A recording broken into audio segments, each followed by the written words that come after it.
Oi pessoal, tudo bem? Como é que vocês estão? Tá tudo certo com vocês? Aqui é a Poliana, trago mais vídeos aqui de história pra gente. Eu deixei um vídeo semana passada da resenha de Tudo é Rio, deixar aqui em cima pra você assistir. Se você não assistiu, tá? Fiz a resenha lá do livro Tudo é Rio. E a gente fez algumas comparações, né? Com o livro e com a realidade das prostitutas, com a realidade das cortesãs.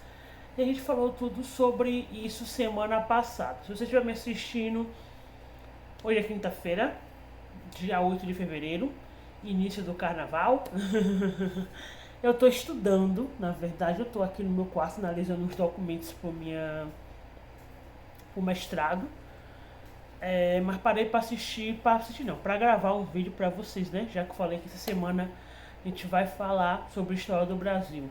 Se você é novo aqui no canal, seja bem-vindo. Eu sou a Poliana, sou formado em História pela Universidade do Estado da Bahia e atualmente estou fazendo mestrado. A gente aqui no canal tá tratando sobre história geral, né, história do Brasil, né, resenha de livros, enfim, tudo que você analisar e tudo que você quiser de educação, né, a gente tem aqui no canal. Se inscreve aí no canal, me ajuda a chegar a 300 inscritos esse ano. A gente está com 202 inscritos. Caramba, eu quero agradecer muito a vocês por estar aqui mesmo no canal. Obrigado pelo, né, por entrar na sua casa mesmo, por estar entrando na sua tela do seu computador, no seu smartphone, no seu tablet, enfim, de qualquer aparelho que você for a me assistir. Quero agradecer de verdade, de coração e desejar mais uma vez um feliz 2024 para todos vocês. Hoje a gente vai falar um pouco sobre a Era Vargas, vai introduzir sobre a Era Vargas, uma era muito importante, por quê? Porque a Era Vargas cai no Enem, tá? É muito comum a Era Vargas cair no Enem e vai estar no Enem esse ano, teve ano passado eu trabalhei no Enem. Vou deixar o vídeo aqui em cima que eu falei sobre a resenha do Enem ano passado. Mas assim, mas cai no Enem, todo ano cai. Então preste atenção um pouco, a gente só vai introduzir mesmo hoje, né, sobre como Vargas chega no poder, sobre o que acontece antes de Vargas. Então a gente vai analisar todo esse propósito aqui hoje no canal. Antes de eu começar, deixa eu falar uma coisa para vocês. Galera que vai fazer o NEB esse ano, não sei se vocês sabem, mas a UNEB mudou, né, os livros. Então assim, eu quero ler os livros com vocês, quero discutir o livro com vocês sobre a UNEB e tudo. Acho que foram 4 ou foram 5 que botaram, não lembro, não me recordo agora, mas eu vou ver depois. Dentro desses livros está, né, o Itamar Vieira Júnior, né? Também tem a Evaristo Conceição, entre outros, que a UNEB mudou, né? Quero falar um vídeo sobre isso também, mas deixa mais pra frente pra gente falar sobre a UNEB, tá? Beleza, vamos falar um pouco sobre Vargas. Vargas é importante para a cronologia, porque Vargas, né, para a história do Brasil, porque Vargas muda todo um conceito, né, de cronologia brasileira, de estilo, muda todo um conceito. Eu que estudo anos 30, por exemplo, a gente vai ver que com a chegada de Vargas vai mudar algumas coisas, né? Vargas, ele é um cara que muda, né, o conceito assim na sociedade brasileira ao longo do século. Mas antes de Vargas chegar, a gente precisa lembrar de algumas coisas, tá?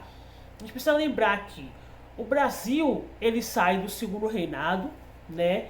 Em 15 de novembro de 1989, vai ter o golpe da República no Brasil, liderados pelo Marechal Deodoro da Fonseca, e vai fundar uma nova espécie de governo no Brasil, que até então, antes do golpe, havia uma monarquia dos Braganças liderado pelo Dom Pedro II.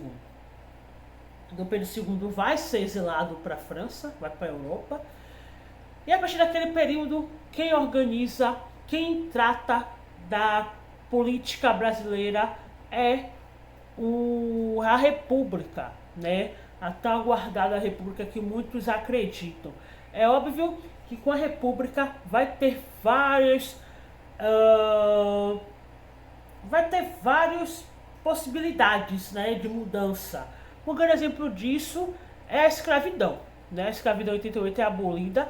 Não estou dizendo aqui que a escravidão tem a ver com a república, mas a gente sabe muito bem, né? A gente que é pesquisador, a gente que é professor, sabe que com a questão da escravidão não é só uma questão do poder de base de cima, né, de uma elite, mas também tem muito a ver com os escravos também, né, pela sua questão de resistência, pela sua questão de luta. Né? Eu já falei aqui para vocês, por exemplo, que o suicídio é uma questão de luta, era uma questão de luta. Estou mudando aqui o vestido, não sei se tá fazendo zoado. Mas a questão do suicídio, por exemplo, era uma questão de luta, era uma questão de resistência escrava, e a gente viu muitos escravos se suicidando.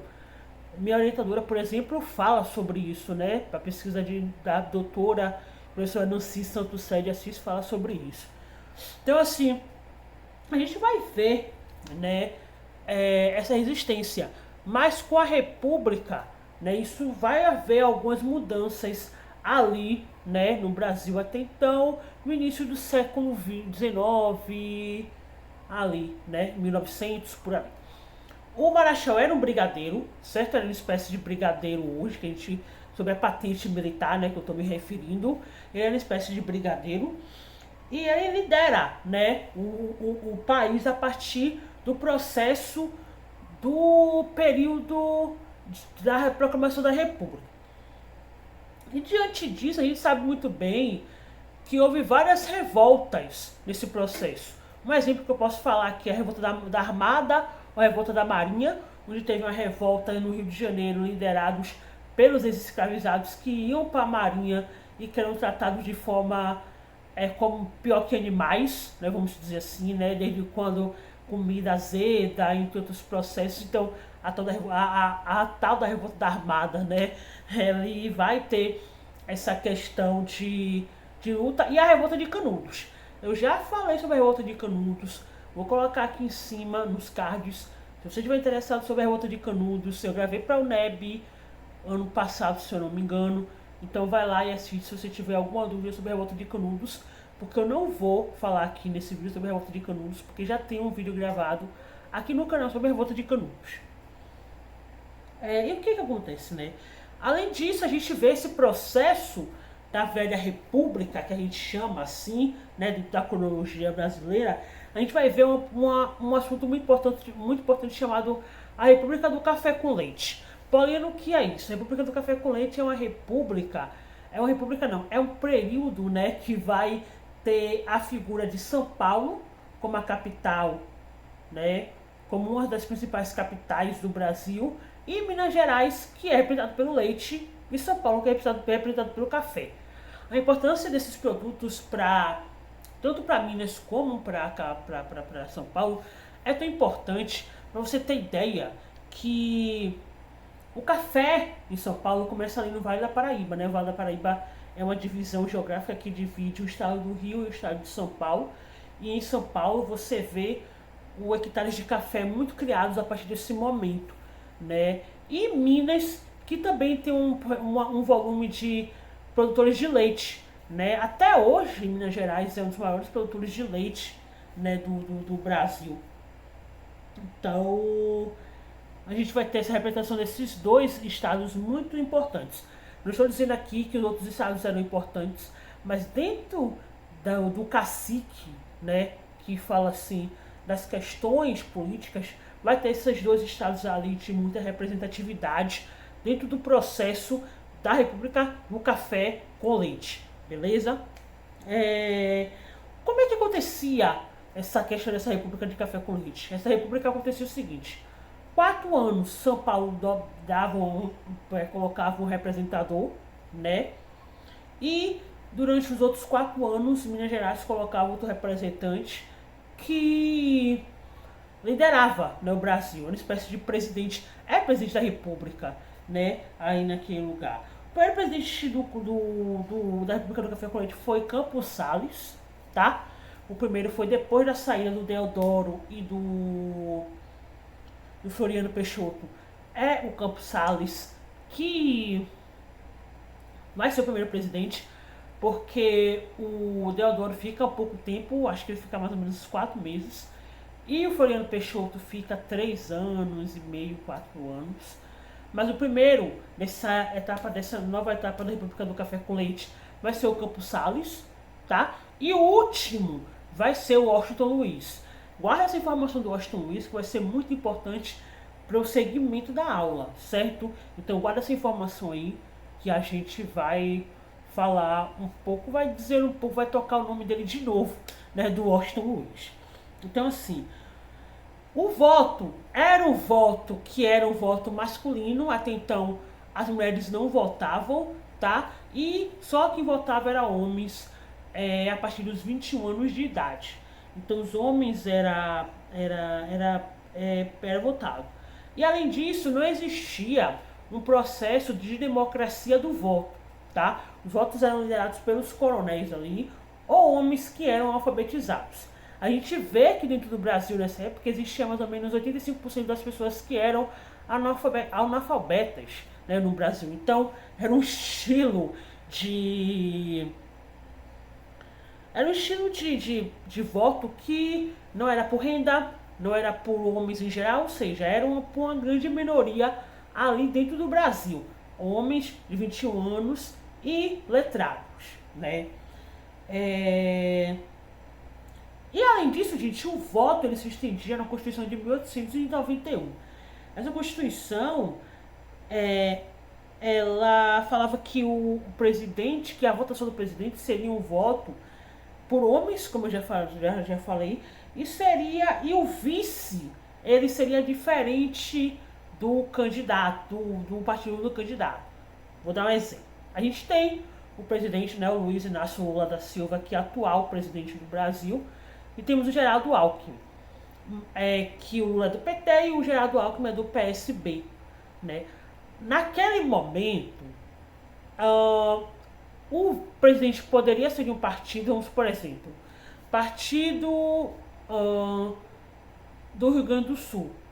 O vice poderia ser de São Paulo, ou de Minas Gerais, ou de João Pessoa, né? A gente vai ver também, além do que eu falei aí de São Paulo e Minas, a gente vai ter também João Pessoa, né? O estado de João Pessoa, o estado de Rio Grande do Sul. Poderiam ser de partidos diferentes, a partir do momento que apoiasse a chapa. A gente vai ver essa prolongação dos vices se estendendo até a ditadura militar, né? Até o começo da ditadura militar, por aí, né? Então assim, a gente vai ter essas diferenças, né? Dos resquícios da Constituição de 1891. Beleza, gente? O que acontece nesse período? Como eu falei, o último presidente vai ser o Washington Luiz, tá? E em 30 teria que ter uma nova eleição, certo? O Washington Luiz, ele né, era o presidente do Brasil naquela época. Ele indica, gente, um conservador, um político chamado Júlio Prestes. Não confunda Júlio Prestes com Luiz Carlos Prestes da Olga Binário. Luiz Carlos Prestes é outro processo e o Júlio Prestes é outro. Então não confunda, não tem grau de parentesco, eles não são primos, não tem nenhum tipo de grau de parentesco. O Luiz Carlos Prestes, ele era advogado, ele era político, né? E foi indicado pelo Partido Mineiro, pelo Partido de Minas Gerais. E o governador de Minas Gerais na época também apoiou, né, o próprio Júlio Prestes, né, contra o político gaúcho, que vai ser muito famoso, que é o Getúlio Vargas. O Getúlio Vargas também é político, advogado, militar, e eles dois vão competir para esse processo. Eles vão competir por cargo de presidente do Brasil nas eleições de 1930. O que acontece? O Getúlio Vargas, ele defendia o voto secreto, né? E as reformas democráticas do Brasil, né? Por exemplo, a independência do Brasil, né, de maneira nacional, tá? A nacionalidade.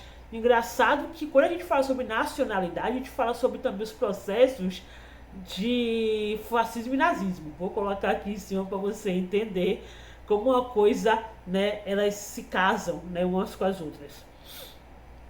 E ao longo dos anos, né, principalmente em 30 ali, ele era um dos caras que fez uma representação muito social ali no estado no estado do Rio Grande do Sul. Ele é gaúcho, como eu falei, né?